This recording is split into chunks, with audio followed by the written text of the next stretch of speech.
Assalamualaikum warahmatullahi wabarakatuh. Hai semuanya.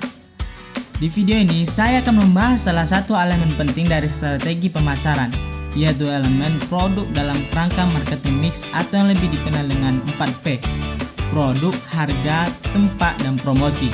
Fokus kita adalah pada elemen pertama, yaitu produk, yang menjadi inti dari seluruh strategi pemasaran. Kita akan memasuki materi pertama, yaitu apa itu produk. Produk adalah segala sesuatu yang ditawarkan oleh perusahaan untuk memenuhi kebutuhan dan keinginan konsumen. Produk ini bisa berupa barang fisik seperti pakaian, makanan, atau kendaraan, maupun jasa non-fisik seperti layanan, keuangan, pendidikan, atau hiburan. Selanjutnya materi selanjutnya, komponen utama produk. Ketika kita bicara tentang produk, ada beberapa elemen penting yang harus diperhatikan. Yang pertama itu fitur dan spesifikasi. Produk harus memiliki fitur atau spesifikasi yang dirancang untuk memenuhi kebutuhan spesifik pelanggan. Misalnya, jika Anda memproduksi ponsel, fitur seperti kamera berkualitas tinggi, daya tahan baterai, dan kecepatan prosesor menjadi sangat penting. Yang kedua itu kualitas. Kualitas produk adalah salah satu aspek yang paling menentukan keputusan pembelian. Produk berkualitas tinggi biasanya menciptakan kepuasan pelanggan yang lebih besar dan dapat membangun reputasi positif untuk perusahaan. Yang ketiga itu desain. Desain produk tidak hanya tentang estetika, tetapi juga tentang fungsionalitas. Desain yang baik dapat meningkatkan pengalaman pelanggan, menarik perhatian, dan menciptakan nilai tambah bagi produk itu sendiri. Yang keempat itu merek. Merek adalah identitas produk yang membedakannya dari produk pesaing. Sebuah merek yang kuat seperti Nike, Apple, atau Toyota dapat menciptakan loyalitas pelanggan dan memberikan keunggulan kompetitif di pasar. Yang kelima itu kemasan. Kemasan produk tidak hanya berfungsi untuk melindungi produk, tetapi juga menjadi alat pemasaran. Kemasan yang menarik dapat menciptakan kesan pertama yang baik, memberikan informasi penting, dan bahkan meningkatkan daya tarik produk. Baiklah, materi selanjutnya yang ketiga yaitu strategi produk.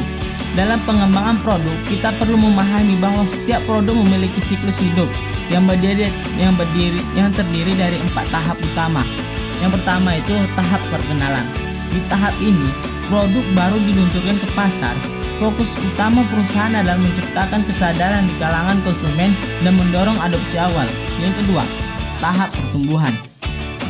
Ketika produk mulai diterima oleh pasar, penjualan akan meningkat secara signifikan. Perusahaan biasanya fokus pada peningkatan produksi dan distribusi. Yang ketiga, tahap kedewasaan. Penjualan produk mencapai puncaknya, tetapi persaingan mulai meningkat. Di sini, inovasi dan diferensiasi menjadi penting untuk menjadi daya saing produk. Yang keempat, tahap penurunan. Ketika pasar mulai jenuh atau kebutuhan konsumen berubah, penjualan produk akan menurun. Perubahan perlu memutuskan apakah akan menghentikan produk atau melakukan inovasi ulang. Materi selanjutnya itu pentingnya produk dalam marketing mix. Mengapa produk menjadi elemen yang sangat penting? Ada beberapa alasan. Yang pertama, produk adalah inti pemasaran. Tanpa produk yang baik, strategi pemasaran lainnya seperti harga, promosi, atau distribusi tidak akan efektif. Sebuah produk harus dirancang untuk benar-benar menjawab kebutuhan pelanggan. Yang kedua itu membentuk persepsi pasar. Kualitas dan desain produk akan mempengaruhi bagaimana konsumen melihat merek Anda. Produk yang unggul dapat menciptakan citra positif dan kepercayaan di pasar. Yang ketiga itu mendorong loyalitas pelanggan. Produk yang berkualitas tinggi dan relevan dengan kebutuhan pelanggan dapat menciptakan kepuasan yang berujung pada loyalitas. Ini berarti pelanggan akan kembali membeli produk Anda di masa depan. Kesimpulan yang bisa kita ambil di video ini, sebagai elemen pertama dalam marketing mix, produk adalah fondasi dari seluruh strategi pemasaran. Dengan memahami kebutuhan pelanggan, menciptakan produk yang relevan, dan menjaga kualitas, perusahaan dapat membangun hubungan yang kuat dengan konsumennya. Baiklah, terima kasih semuanya karena telah mau menonton video saya. Jangan lupa like and subscribe.